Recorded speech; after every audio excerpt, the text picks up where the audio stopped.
রাজনৈতিক দলগুলোর সাথে আলোচনা করে জুলাই ঘোষণাপত্র চূড়ান্ত করবে সরকার। তারেক রহমানকে ফেরানোর পরিবেশ সৃষ্টি করতে পারেনি বললেন সালাউদ্দিন। রাতে ফিরোজায় যাচ্ছেন সিনিয়র নেতারা। দীর্ঘ বঞ্চনার পর মানুষের ভোটাধিকার প্রতিষ্ঠায় নির্বাচন কমিশনের প্রধান লক্ষ্য সিইসি। 9 লাখ মার্কিন ডলার পাচার করেছেন তাপস। দুদক 5 ব্যাংক এমডিকে বাধ্যতামূলক ছুটিতে পাঠানোর নির্দেশ।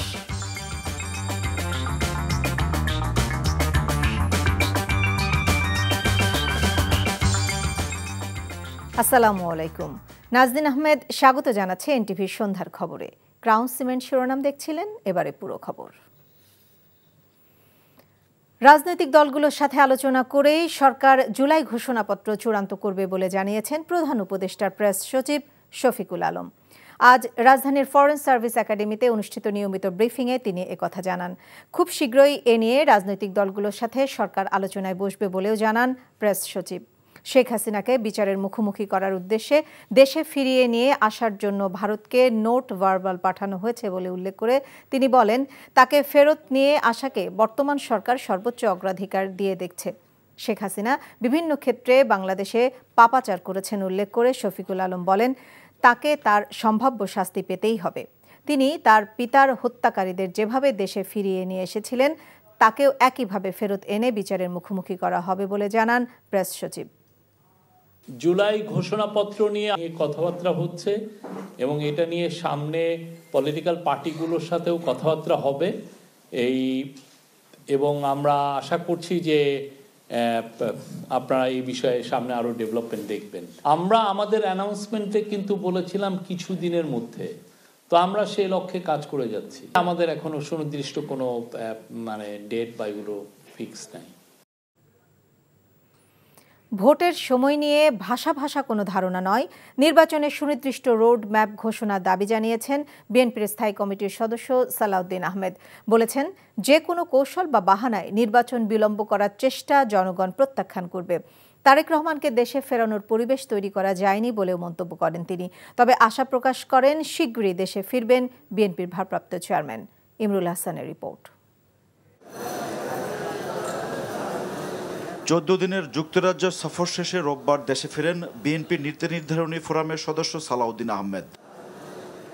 লন্ডনে তারেক রহমানের সাথে দলের সাংগঠনিক বিষয় নিয়ে কি আলোচনা হয়েছে তা নিয়ে মুখ না খুললেও সাম্প্রতিক রাজনৈতিক বিষয়ে বিভিন্ন প্রশ্নের উত্তর দেন তিনি। বলেন, বর্তমানে ফেসিবাদ বিরোধী যে ঐক্য গড়ে উঠেছে তা বাস্তবায়নে দ্রুত নির্বাচন দেওয়া প্রয়োজন। দাবি জানান রোডম্যাপ ঘোষণার। রাজনৈতিক দলসমূহের সাথে আলোচনা করে একটি নির্দিষ্ট রোডম্যাপ দেওয়াই হবে উত্তম কাজ। এমনি ভাষা একটি সময়ের ধারণা দেয়া, এটা আমার মনে হয় না যে সকল পক্ষকে সন্তুষ্ট করতে পারবে এবং সঠিকভাবে সকল পক্ষের সাথে আলোচনা করে একটি রোডম্যাপ প্রদান করাই হবে ওনার জন্য সবচেয়ে জরুরি কাজ। প্রাতিষ্ঠানিক সংস্কার, আইনি সংস্কার এবং মাঠের সংস্কারের জন্য বেশি সময় লাগার কথা না। যে কোনো কৌশল অবলম্বন করে বা যে কোনো বাহানায় নির্বাচনের বিষয়ে বিলম্ব করার যে কোনো কৌশল জনগণ প্রত্যাখ্যান করবে। তারেক রহমানের দেশে ফেরার প্রসঙ্গেও কথা বলেন সালাউদ্দিন আহমেদ। এখনো পর্যন্ত আমরা মনে করি ওনাকে নিয়ে আসার জন্য সম্পূর্ণ পরিবেশ আমরা সৃষ্টি করতে পারিনি, সেজন্য অল্প কিছু সময় লাগবে, অতি অবশ্যই আসবেন উনি। আমাদের মাননীয় ভারপ্রাপ্ত চেয়ারপারসন জাতিকে ঐক্যবদ্ধ রাখার জন্য, থাকার জন্য আমাদের সকল প্রয়াস নেওয়ার জন্য নির্দেশনা দিয়েছেন। অন্যথায় ফেসিবাদ বিরোধী শক্তি এবং তাদের দোসররা আশকারা পেতে পারে, সেটা আমরা বুঝতে পেরেছি। ইতিমধ্যে সেরকম বিভিন্ন কর্মকাণ্ড জাতি প্রত্যক্ষ করেছে। তিনি বলেন, নতুন রাজনৈতিক দল গঠনের উদ্যোগে কোনো আপত্তি নেই বিএনপির, তবে তা যেন সরকারের ছত্রছায়া না হয়। বাংলাদেশের এই অবস্থায় নতুন রাজনৈতিক শক্তির যদি উদয় হয় আমরা স্বাগত জানাবো, তবে সেটা যেন কিংস পার্টি টাইপের এবং সরকারি সহযোগিতায় না হয়ে তারা সুষ্ঠু ধারায় রাজনৈতিক প্রক্রিয়ার মধ্যে জন্মগ্রহণ করে, সেটাই ভালো। Imrul Hasan, NTV news, Dhaka.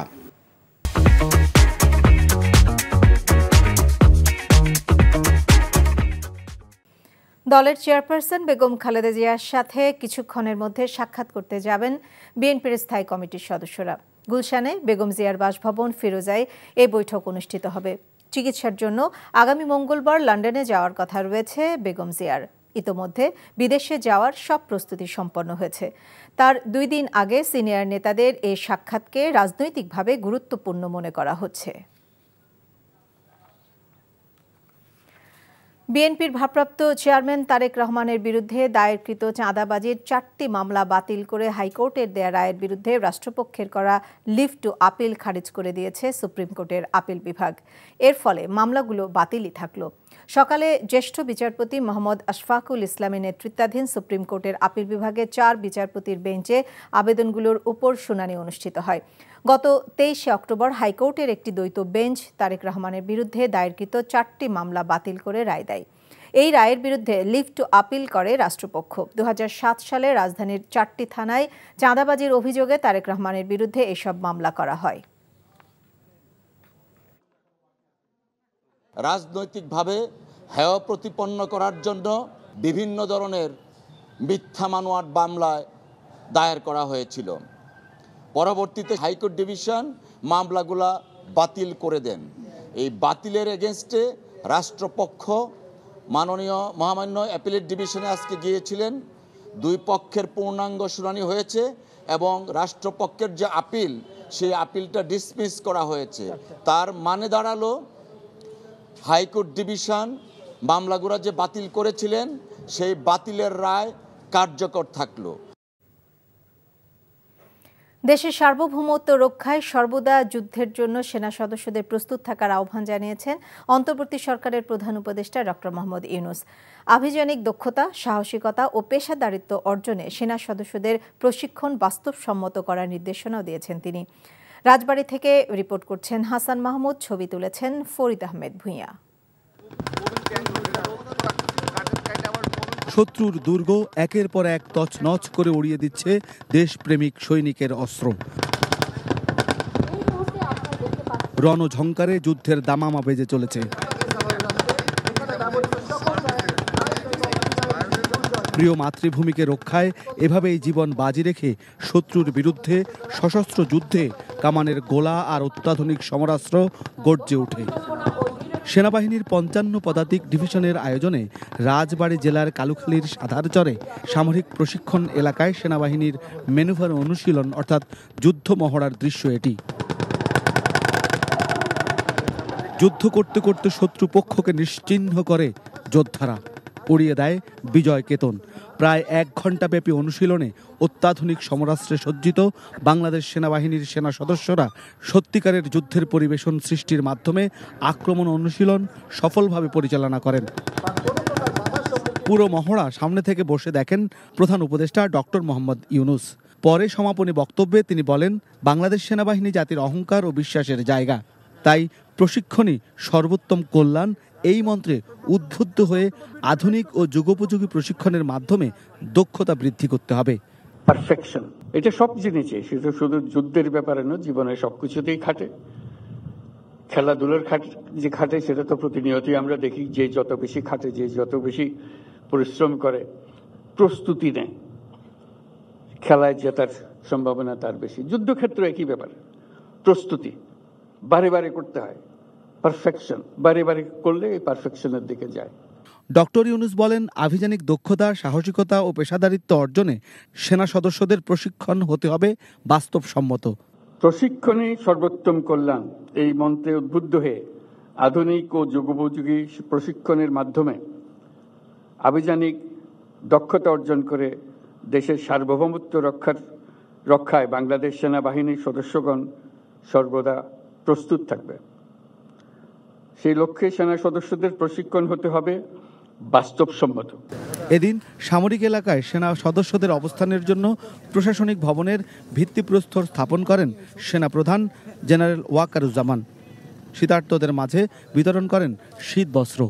লাল সবুজের 56,000 বর্গ মাইলের প্রতিটি ইঞ্চি রক্ষায় দেশ প্রেমিক সেনাবাহিনী শত্রুর মুখোমুখি থেকে জীবন বাজি রাখার যে মহড়া দিয়েছে, তাতে আগামীতে সেনাবাহিনীর দক্ষতা উন্নয়নের পাশাপাশি দেশ মাতৃকার জন্য বুক চিতি দেওয়ার অনন্য উদাহরণ তাদের স্মরণ থাকবে। হাসান মাহমুদ, এনটিভি নিউজ, কালুখালী, রাজবাড়ী।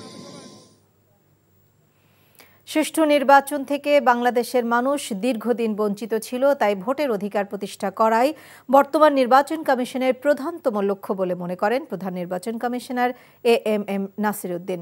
ভোটার তালিকা হালনাগাদ নিয়ে সকালে নির্বাচন প্রশিক্ষণ ইনস্টিটিউটের নির্বাচন কর্মকর্তাদের প্রশিক্ষণ অনুষ্ঠানে তিনি এই কথা বলেন।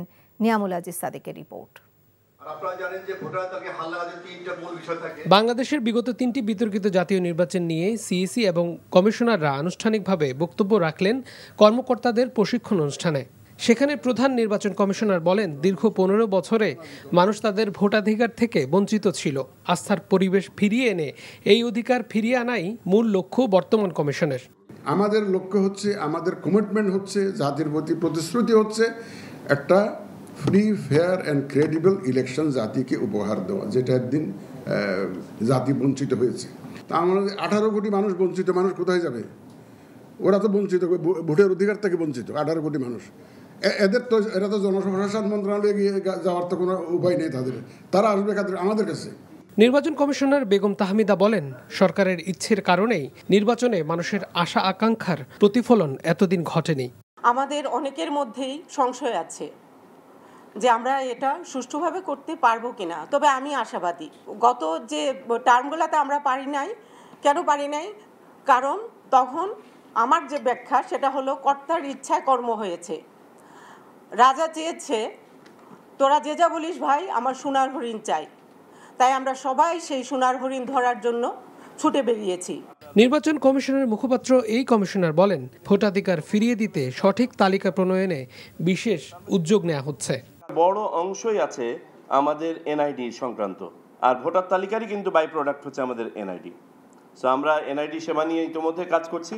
আমার দৃঢ় বিশ্বাস সেটা আরও ত্বরান্বিত হবে। যত দ্রুত সম্ভব আমাদের চ্যাট বক্স টাইপ কোনো একটা প্ল্যাটফর্ম তৈরি করা, যাতে করে আমরা সরাসরি সাধারণ মানুষের বক্তব্য শুনতে পারি। তাদের যে সমস্যাগুলো আছে এটা জন্য রিয়েল লাইফ তারা আমাদেরকে পোস্ট করতে পারেন। সারা দেশের 1800 কর্মকর্তাদের ভোটার তালিকা প্রণয়নের লক্ষ্যে প্রশিক্ষণ দেওয়া হচ্ছে। পরে তারাই 70,000 মাঠ কর্মীদের প্রশিক্ষণ দেবেন। Niamul Aziz Sadek, NTV news, Dhaka. ছাত্র জনতার গণ অভ্যুত্থানের পর প্রথমবারের মতো শেখ পরিবারের কারো বিরুদ্ধে মামলা করেছে দুদক। সংস্থাটি বলছে, সাবেক মেয়র ফজলে নূর তাপস ও তার স্ত্রীর বিরুদ্ধে 570 কোটি টাকার অস্বাভাবিক লেনদেন, 9 লাখ মার্কিন ডলার পাচার এবং প্রায় 80 কোটি টাকার অবৈধ সম্পদের প্রমাণ মিলেছে। দুদক বলছে, তাপস সহ পলাতকদের ফিরিয়ে আনতে আইনি পদক্ষেপ নেওয়া হবে। তামজিদ সুমনের রিপোর্ট। একজন চিফ জাস্টিসকেও নামায় দিয়েছিলাম। বেসিক ব্যাংকের দুর্নীতির মামলায় দুদকের নিষ্ক্রিয়তার অভিযোগ তুলে তৎকালীন চেয়ারম্যানের পদত্যাগ দাবি জানিয়েছিলেন ঢাকা দক্ষিণ সিটির সাবেক মেয়র ব্যারিস্টার ফজলে নূর তাপস। সময়ের পথ পরিক্রমায় সেই দুদকের মামলায় ফেঁসে যাচ্ছেন শেখ পরিবারের এই সদস্য।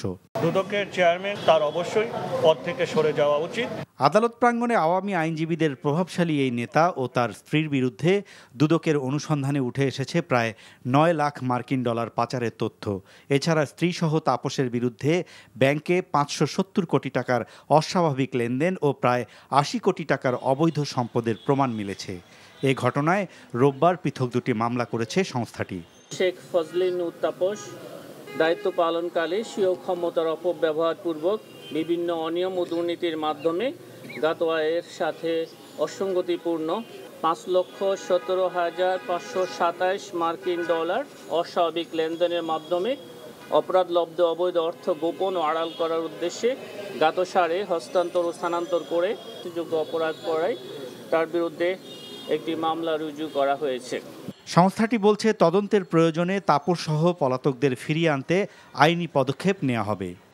তদন্ত শেষে বা তদন্তকালীন সময়ে যারা পলাতক আছেন তাদেরকে ফিরিয়ে আনার বিষয়ে ফৌজদারি কার্যবিধি অনুসরণ করে পরবর্তী কার্যক্রম গ্রহণ করা হবে। এই প্রশ্ন যেমন কইছো, আমরা সব প্রশ্ন রেডি আছে। এদিন প্রশ্ন ফাঁসে গ্রেপ্তার পিএসসির সাবেক গাড়ি চালক সৈয়দ আবেদ আলী জীবন ও তার স্ত্রী ও ছেলের বিরুদ্ধে পৃথক 3টি মামলা করেছে দুদক। তাদের বিরুদ্ধে প্রায় 5.5 কোটি টাকার অবৈধ সম্পদ ও প্রায় 46 কোটি টাকার সন্দেহজনক লেনদেনের প্রমাণ মিলেছে। Tamjid Suman, NTV news, Dhaka. First security ইসলামী ব্যাংকের পর এবার এস আলম গ্রুপের নিয়ন্ত্রণাধীন 4 ব্যাংক সহ মোট 5টি ব্যাংকের ব্যবস্থাপনা পরিচালককে বাধ্যতামূলক ছুটিতে পাঠিয়েছে বাংলাদেশ ব্যাংক। আজ তাদের ছুটিতে পাঠানোর নির্দেশ দেয় কেন্দ্রীয় ব্যাংক। ব্যাংকগুলো হলো Exim bank, global Islami bank, SIBL, ICB Islamic bank ও ইউনিয়ন ব্যাংক। এর আগে শনিবার ফার্স্ট সিকিউরিটি ইসলামী ব্যাংকের এমডি সৈয়দ ওয়াসেক মোহাম্মদ আলীকে বাধ্যতামূলক ছুটিতে পাঠানো হয়। এদিন ব্যাংকটির জরুরি সভা থেকে তাকে আগামী 3 মাসের জন্য ছুটিতে পাঠানো হয়েছে। ঋণ কেলেঙ্কারি ও নানা অনিয়মে খাদের কিনারায় থাকা এই 6 বেসরকারি ব্যাংকের অডিট চালানোর সিদ্ধান্ত নিয়েছে ব্যাংক খাত সংস্কারে গঠিত টাস্ক ফোর্স। অডিট চলাকালে এসব ব্যাংকের ব্যবস্থাপনা পরিচালকদের বাধ্যতামূলক ছুটিতে পাঠানো হচ্ছে।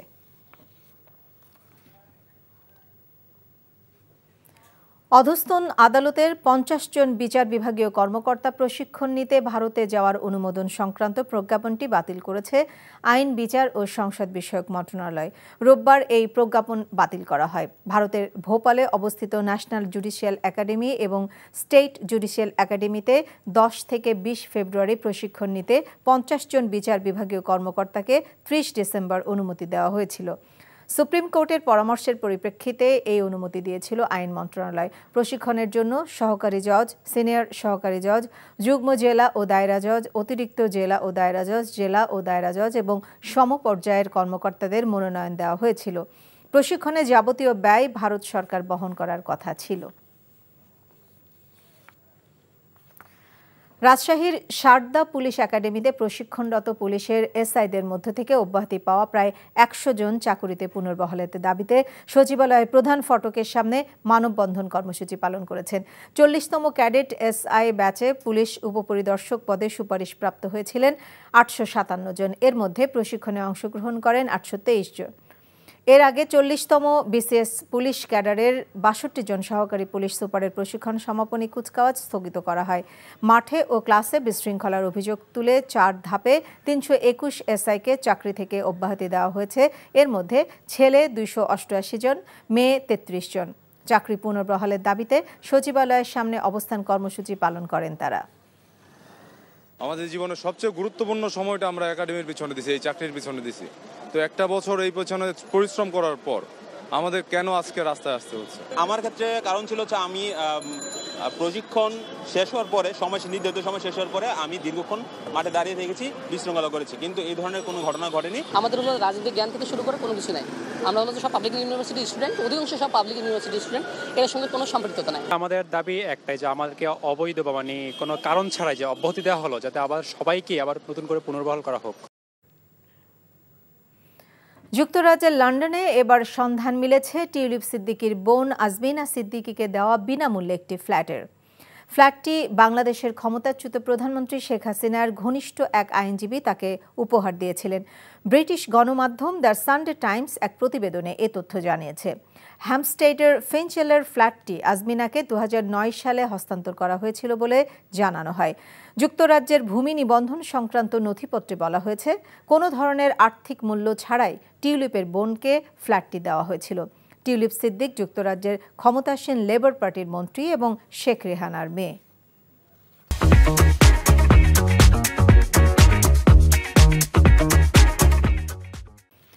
রংপুর বেগম রোকেয়া বিশ্ববিদ্যালয়ের ভিসি ডক্টর শওকত আলী বলেছেন, আবু সাইদ হত্যার ঘটনায় জড়িত বিশ্ববিদ্যালয়ের 33 শিক্ষার্থীকে 2 সেমিস্টার ও 23 জনকে 1 সেমিস্টার করে বহিষ্কার সহ 15 শিক্ষার্থীর বিরুদ্ধে আইনগত ব্যবস্থা নেওয়ার সিদ্ধান্ত নিয়েছে সিন্ডিকেট। এছাড়াও ছাত্র সংসদ নির্বাচন না হওয়া পর্যন্ত বিশ্ববিদ্যালয়ে অন্য কোনো নির্বাচন হবে না বলেও সিদ্ধান্ত হয়েছে। বিকেলে বিশ্ববিদ্যালয়ের সিন্ডিকেট সভা শেষে নিজ কার্যালয়ে সাংবাদিকদের এসব কথা বলেন উপাচার্য। তিনি বলেন, আবু সাইদ হত্যাকাণ্ডের সঙ্গে জড়িত থাকার অভিযোগে 71 শিক্ষার্থীর বিরুদ্ধে বিভিন্ন শাস্তিমূলক ব্যবস্থা গ্রহণ করা হয়েছে। একই সাথে 2 শিক্ষক, 4 কর্মকর্তা ও 3 কর্মচারীর বিরুদ্ধে আইনগত ব্যবস্থা নেওয়া হয়েছে।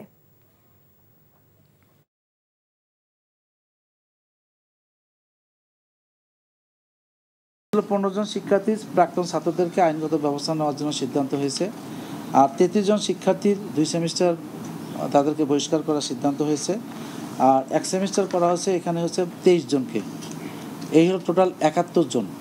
আর একজনকে তার শৃঙ্খলা বোর্ডের সামনে সে এসে তার আত্মপক্ষ সমর্থন করেছেন। তাকে অব্যাহতি দেওয়া হয়েছে।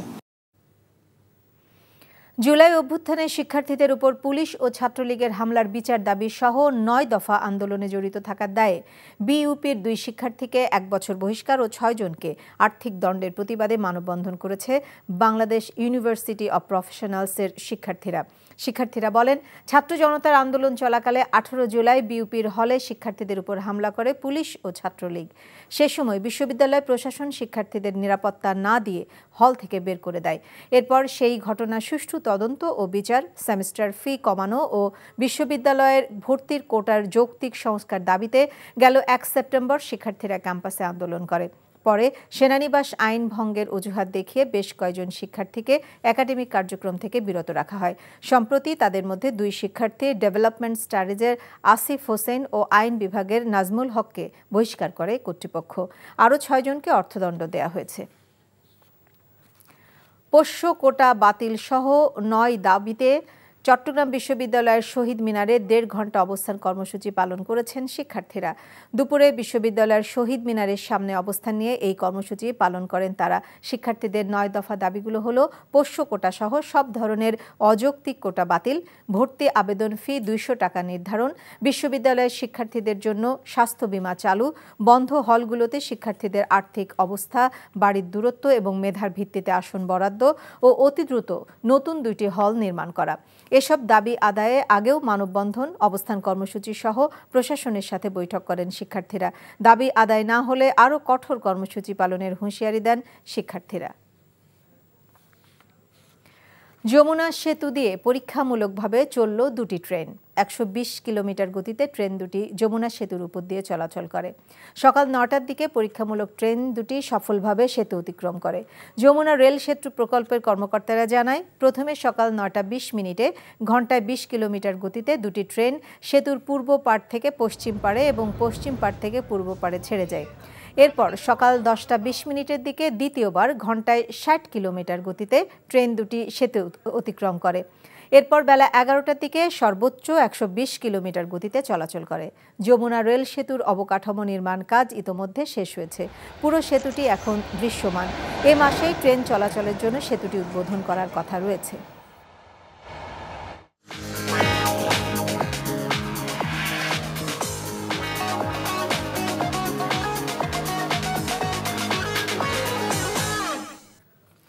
নগদ নিবেদিত অর্থনীতির খবর। বিগত স্বৈরাচার আওয়ামী লীগ সরকারের আমলে সৌদি কোম্পানি অ্যারামকো সহ বেশ কয়েকটি বিদেশি কোম্পানিকে বিনিয়োগ করতে দেওয়া হয়নি বলে মন্তব্য করেছেন অর্থ উপদেষ্টা ডক্টর সালেউদ্দিন আহমেদ, যার ফলে ক্ষতিগ্রস্ত হয়েছে দেশের অর্থনীতি। দুপুরে পররাষ্ট্র মন্ত্রণালয়ে আয়োজিত সৌদি বাংলাদেশ সংক্রান্ত এক সেমিনারে একথা বলেন তিনি। দীর্ঘদিন থাকার ইচ্ছে নেই জানিয়ে কিছু ভালো কাজ করে দৃষ্টান্ত রেখে যাওয়ার কথাও বলেন অর্থ উপদেষ্টা। দেশে বিদেশি বিনিয়োগের পরিবেশ নেই স্বীকার করে এ সময় পররাষ্ট্র উপদেষ্টা তৌহিদ হোসেন বলেন, বিনিয়োগ বান্ধব পরিবেশ তৈরি করতে কাজ করছে সরকার। So we're trying to speed up some of the process, improvement of the process. That is very important. And these are some of my personal views. I'm looking forward to looking at it.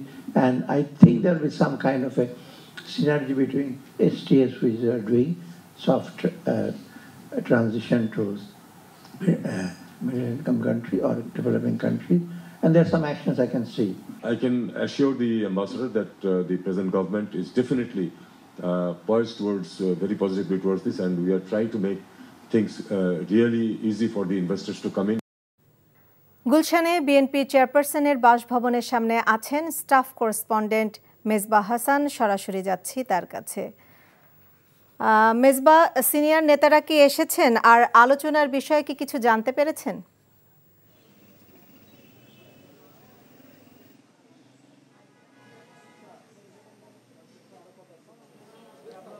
সন্ধ্যার পর থেকে ৮টায় কিন্তু এখানে বিএনপির স্থায়ী কমিটির সদস্যরা আসার কথা ছিল বেগম জিয়ার সাথে দেখা করার জন্য।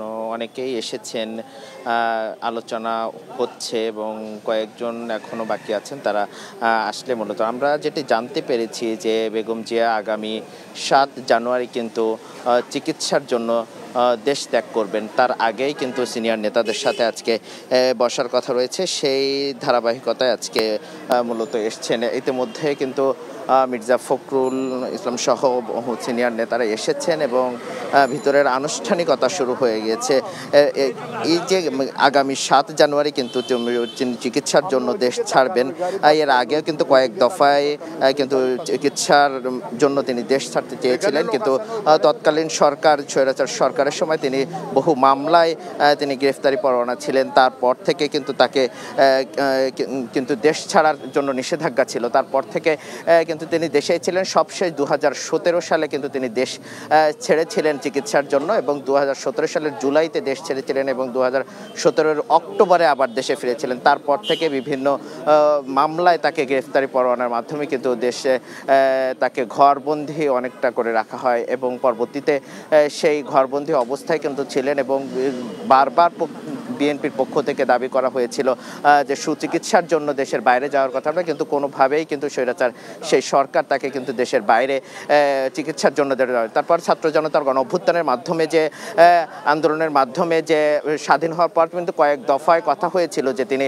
সুচিকিৎসার জন্য দেশের বাইরে যাবেন, কিন্তু সবশেষ আগামী 7 জানুয়ারি কিন্তু দেশের বাইরে যাবেন।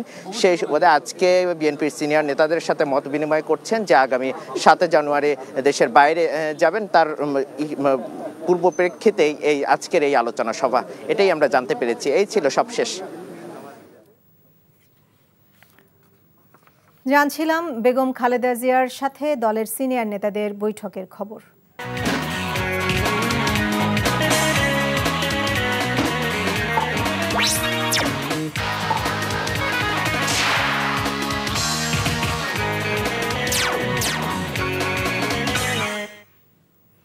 ইস্পাহানে প্রিমিয়াম টি খেলার খবর।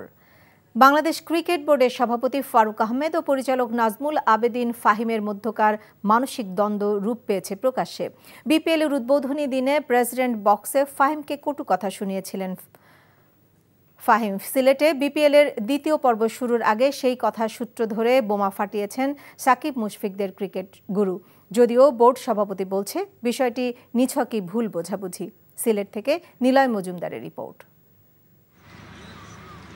সিলেট পর্ব শুরুর আগে বিতর্কের মুখে বিসিবি। 30 ডিসেম্বর বিপিএল উদ্বোধনের দিন বোর্ড পরিচালক নাজমুল আবেদিন ফাহিমকে অসম্মান করে মন্তব্য করেছিলেন ফারুক।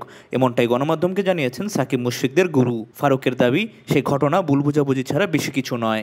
আসলে হয় কি, আমি মনে করি আমার প্লেইং ডেজ থেকে আলোচনার মাধ্যমে আপনি যে কোনো সমস্যার সমাধান করা সম্ভব। আর যদি কোনো আপনার অসন্তুষ্টি থাকে, এটা আর আসলে একটা টিমের মধ্যে আপনি দেখবেন যখন দলও খেলে, দলের মধ্যেও কিন্তু যে সবাই যে সবার বেস্ট ফ্রেন্ড তা না, কিন্তু ওইটা যাতে বড় না হয়, ওইটা যদি আমরা ঠিক করে ফেলতে পারি ভালো। মানে অসন্তুষ্টি যদি কারোর মধ্যে থাকে, সেটা যদি আমার সাথে যেই ব্যাপার অসন্তুষ্টি আলোচনা করে ফেললে ভালো হয়। এদিকে এই বিষয়ে গণমাধ্যমকে নতুন করে মন্তব্য করতে রাজি হননি ফাহিম। রোববার সন্ধ্যায় স্টেডিয়ামের বাইরে ঘটেছে আরও একটি ঘটনা। জুলাই অভ্যুত্থানে নিহত স্থানীয় সাংবাদিক আবু তরাবের নামে কেন একটি স্ট্যান্ড করা হলো না, এই বিষয়ে পরিচালকদের প্রশ্নের মুখে ফেলেছেন স্থানীয় বৈষম্য বিরোধী ছাত্র আন্দোলনের নেতারা। জিনিসটা হচ্ছে যে সবার নামেই হতে পারত, যারা যারা যারা মৃত্যুবরণ করেছে তাদের প্রত্যেকের নামেই কিন্তু হতে পারে, কিন্তু বাট এগুলো যেটা হয় যে প্রতীকী হয়, কিন্তু সাধারণত প্রতীকী হয়। বাট অফকোর্স আপনি বলছেন সিলেটে একজন আছেন, আমরা নিশ্চয়ই সেটা মাথায় রাখবো, ভবিষ্যতে যদি কখনো সুযোগ হয় তাকেও আমরা অন্তর্ভুক্ত করবো। বাট এটা প্রতীকী, কিন্তু যেখানেই হোক এটা প্রতীকী। একজনের মধ্যে দিয়ে কিন্তু আমরা সবাইকেই সেই জায়গাটা দিই। পরবর্তীতে বোর্ড সভাপতি ফারুক আহমেদের নিরাপত্তা নিয়ে ঝুঁকি তৈরি হলে পুলিশ ও সেনাবাহিনীর প্রহরায় স্টেডিয়াম ত্যাগ করেন বিসিবি প্রধান। নীলা মজুমদার, এনটিভি নিউজ, সিলেট। ক্রিকেটের উত্তাপ ছড়াতে ঢাকা পর্ব শেষে এখন সিলেটে বিপিএল। মাত্র 1 ম্যাচ খেলা সিলেট সোমবার মুখোমুখি হবে পয়েন্ট টেবিলের শীর্ষে থাকা রংপুরের। অপরদিকে কাগজে কলমে এগিয়ে থাকা ফরচুন বরিশালের সামনে চ্যালেঞ্জ জানাতে চায় দুর্বার রাজশাহী। সিলেট থেকে নিলয় মজুমদারের আরও একটি রিপোর্ট। ক্যারিবীয় পাড়ার ফর্ম যেন লাক্কাতুরায় নিয়ে আসলেন জাকের আলী। অনুশীলনে দাপট দেখিয়েছেন নেট বলারদের উপর, 6 হাঁকিয়ে বল করেছেন মাঠ পার। তবে মাত্র দ্বিতীয় ম্যাচ খেলতে নামা সিলেটের সামনে চ্যালেঞ্জ জানাবে শীর্ষে থাকা রংপুর। দলে তেমন বড় নাম না থাকলেও যারা আছেন তাদের নিয়ে জয় পেতে আশাবাদী দলটির ফিল্ডিং কোচ ডলার মাহমুদ। অনেকদিন ধরে আপনার প্র্যাকটিস করে সেই ক্ষেত্রে একটা সুবিধা থাকে, কিন্তু ওই বিষয়টা নিয়েই আসলে বিপিএলে জানেন যে কারোরই হোম কোনো সুবিধা পায় না। তো অবশ্যই যেটা আমাদের সাপোর্টার থাকবে, আমরা আশা করছি সাপোর্ট থেকে আমরা সাপোর্ট পাবো। আমরা একটা লক্ষ্যে আগাচ্ছি যে চ্যাম্পিয়ন হওয়ার জন্য একটা ইনশাল্লাহ। সো ওইভাবে আর কি দল হিসেবে যেভাবে আমরা প্র্যাকটিস এবং যেভাবে আমাদের শিডিউল চলতেছে আলহামদুলিল্লাহ ভালো হয়েছে, চেষ্টা করবো যাতে ভালো কিছু করা হয়। দিনের দ্বিতীয় ম্যাচে মুখোমুখি হবে ফরচুন বরিশাল ও দুর্বার রাজশাহী। টুর্নামেন্ট শুরুর আগে কোনো দলে ছিলেন না সোহাগ গাজী। রাজশাহীতে সুযোগ পায় স্পিনার চান বরিশালের তাইম শান্তদের রানের ধারা আটকাতে। এদিকে আগের ম্যাচে হোঁচট খাওয়া ফরচুন বরিশাল চায় কন্ডিশনের সাথে মানিয়ে নিতে। সন্ধ্যায় ম্যাচ হওয়ায় শিশির নিয়েও ভাবতে হচ্ছে তাদের। যে ভুলগুলো হয়েছে বোলিংয়ে, সেগুলো নিয়ে অবশ্যই আজকে কাজ করা হয়েছে এবং সেই প্ল্যানগুলো হয়তো বা কোচ শেয়ার করছে যে কার কোথায় কখন কি প্রবলেমটা ছিল। সন্ধ্যার ম্যাচে শিশির বড় প্রভাব ফেলতে পারে, তবে আমাদের দলে যারা আছেন তারা সবাই কন্ডিশনের সঙ্গে মানিয়ে নিতে পারবেন। ঢাকার মতো সিলেটেও রানের প্রত্যাশা করছে দলগুলো। এদিকে পয়েন্ট টেবিল শীর্ষে থাকা রংপুরকে হারিয়ে আসরের প্রথম জয় তুলে নিতে চায় Sylhet strikers. Niloy Majumdar, NTV news, Sylhet আন্তর্জাতিক স্টেডিয়াম, সিলেট। খবর শেষ করছি, যাবার আগে ক্রাউন সিমেন্ট শিরোনামগুলো আরেকবার। রাজনৈতিক দলগুলোর সাথে আলোচনা করে জুলাই ঘোষণাপত্র চূড়ান্ত করবে সরকার। তারেক রহমানকে ফেরানোর পরিবেশ সৃষ্টি করতে পারেনি বললেন সালাউদ্দিন, ফিরোজায় গেছেন সিনিয়র নেতারা। দীর্ঘ বঞ্চনার পর মানুষের ভোটাধিকার প্রতিষ্ঠায় নির্বাচন কমিশনের প্রধান লক্ষ্য সিএসি। 9 লাখ মার্কিন ডলার পাচার করেছেন তাপস, দুদক 5 ব্যাংক এমডিকে বাধ্যতামূলক ছুটিতে পাঠানোর নির্দেশ। এই ছিল সন্ধ্যার খবরে। এই খবরের ভিডিও সহ আপডেট জানতে ভিজিট করুন এনটিভি অনলাইন www.ntvbd.com। এছাড়াও এনটিভি জনপ্রিয় সব অনুষ্ঠান ও খবরের আপডেট জানতে ভিজিট করুন আমাদের ইউটিউব ও ভেরিফাইড ফেসবুক পেজ। রাত 10:30টায় রাতের খবর দেখার আমন্ত্রণ রইল। সবাইকে ধন্যবাদ।